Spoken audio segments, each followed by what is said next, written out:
जिस समान है वो डरा हुआ है, अकृतों के लोग डरे हुए हैं। एक भय का वातावरण है, कानून व्यवस्था पूरी तरह ध्वस्त हो चुकी है और एक शुरुआत हुई भ्रष्टाचार की, सारी सीमाएँ लाँघ चुकी है भारतीय जनता पार्टी।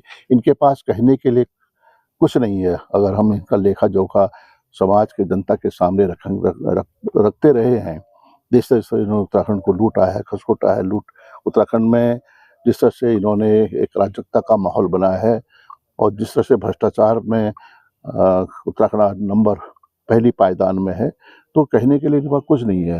अगर चर्चा होगी, क्या विषय होंगे, लेकिन निश्चित रूप से ये उत्तराखंड के जो हमारे शहीदों के सपनों का जो उत्तराखंड था, जो हमारे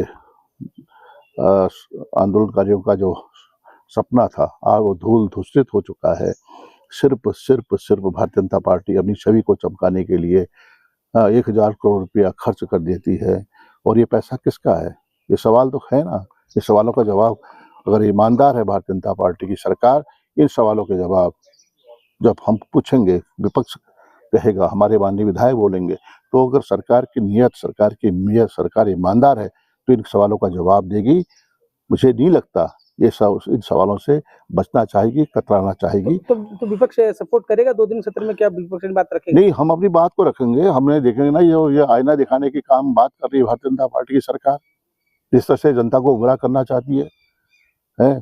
तो उसको हम बेनकाब करेंगे। भारतीय जनता पार्टी का जो चेहरा है उसको बेनकाब करेंगे। इस सरकार को बेनकाब करना हमारा धर्म है, हमारी जिम्मेदारी है और निश्चित रूप से ये 2 दिन का सत्र इस सरकार के ताबूत में आखिरी कील साबित होगा।